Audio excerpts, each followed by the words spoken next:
Tama.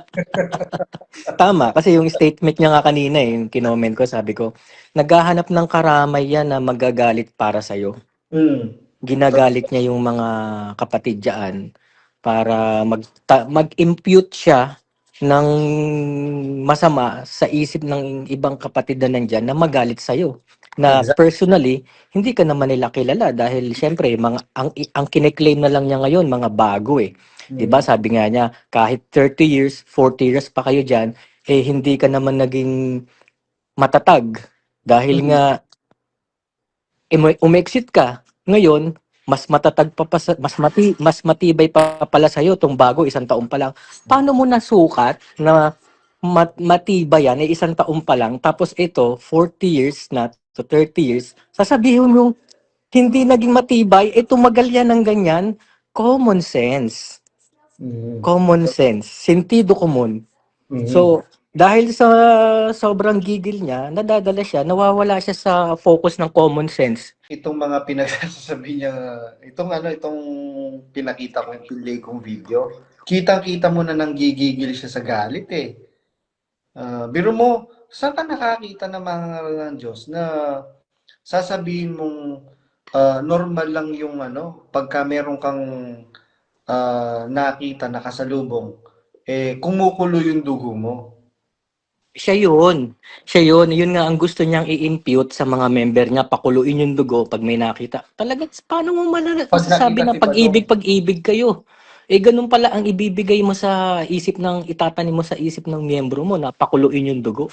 mm, Dapat burahin mo yan. Dapat sabihin mo, pag kayo nakakita na kayo nagagalitan nyo, ibigin nyo. Huwag kumulo ang dugo nyo. Eh di magtitinginan na tayo. Ano, kapatid Opo. na Josel. Pupunta ka sa pagiging realistic, no? Dapat magtatapat ka din sa kalooban. Tatanungin kita.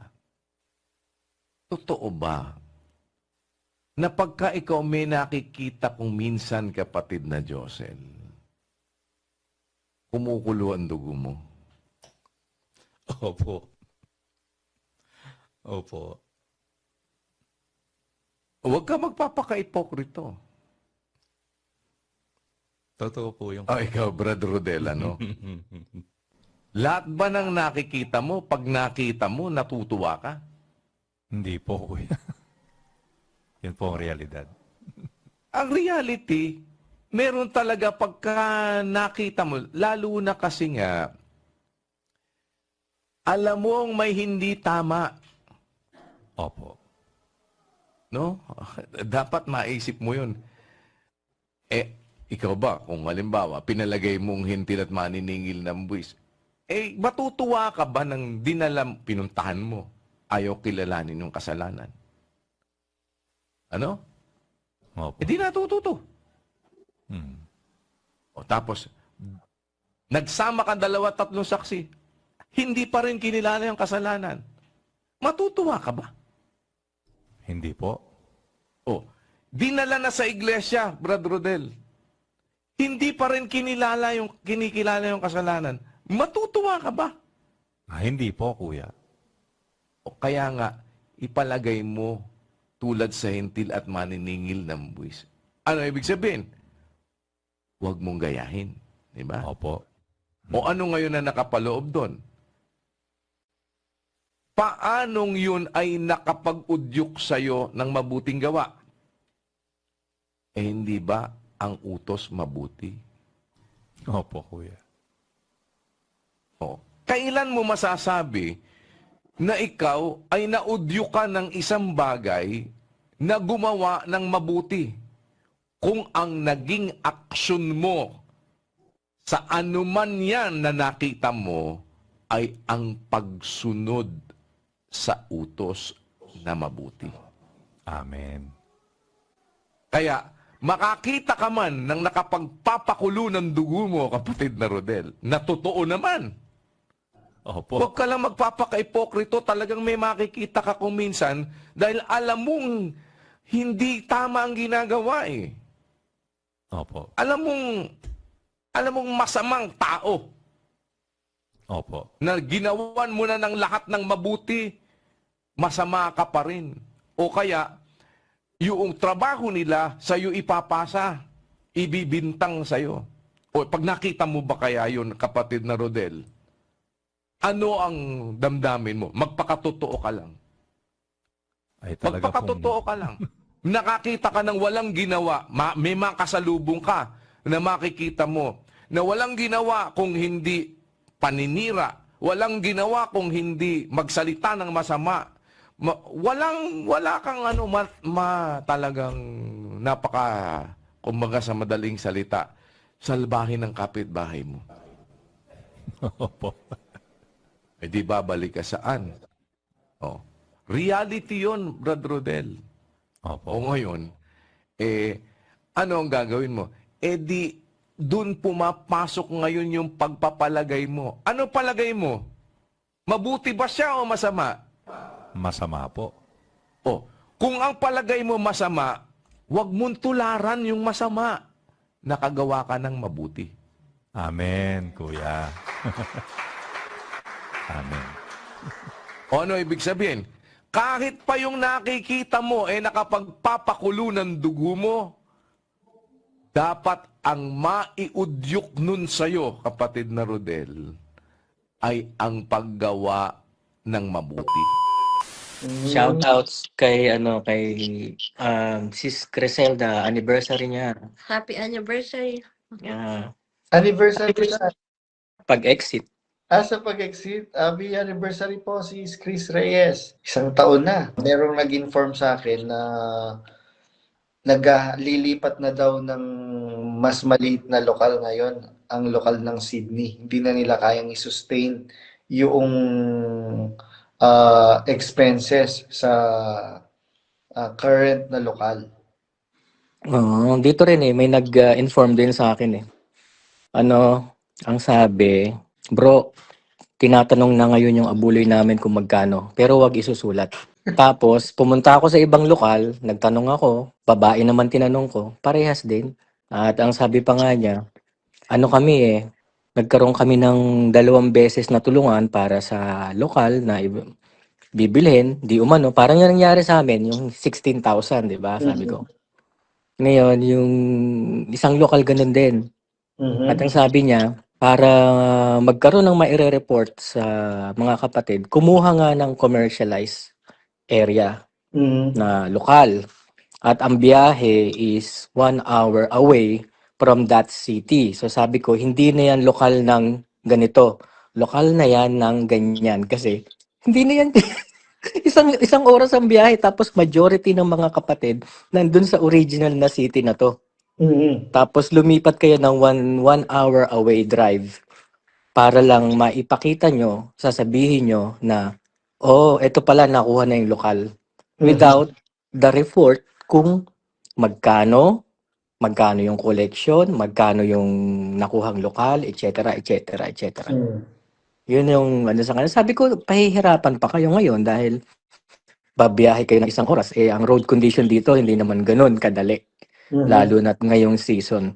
So, imbis na padaliin ang buhay nyo, lalo kayong pahihirapan, lalo na kung may mga bata na karay-karay nyo dyan sa lokal.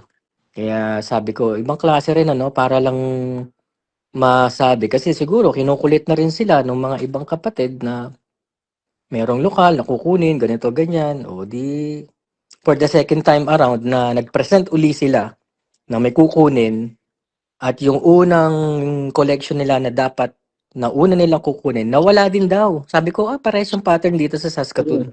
Baka nag-usap sila ng diskarte, sabi ko. Actually, Brad Gilby, hindi lang dyan sa lokal nyo sa Canada. Buong mundo. Ganyan yung pattern. Biro mo, sa merong nag-report sa akin sa South Cotabato yata. Brother, alam niyo po ba, meron po kami dapat bibilhin na property na worth 75 million. If I am not mistaken, if my memory serves me right. Kaya lang, nung na-erase na yung pondo, hindi na daw matutuloy for some reasons. Parehas nga. Magkakaisang diwa nga sila. Parang yung hospital na dapat bibilin dyan sa may Bulacan, yung nasa may NLEX. nung na-erase na yung pondo, talagang ano yun, rigid yun na ano, pinamadali yung collection, yung pag-raise. Pero nung na-raise na yung ano, biglang hindi na daw pwede kasi may mga dokumento na ganito, ganyan. Kasi Oo. Brad Gilby, pagka bibili ka ng property, unang-una mong inaalam, 'di ba? Kung legal, malinis ba yung papel niya. Mm. Mm. Biro mo ang laki-laking value ng property pero hindi mo man inaalam kung ano yung whereabouts. Oo, tama. Ganito nga yung nangyari dito sa kausap ko kagabi.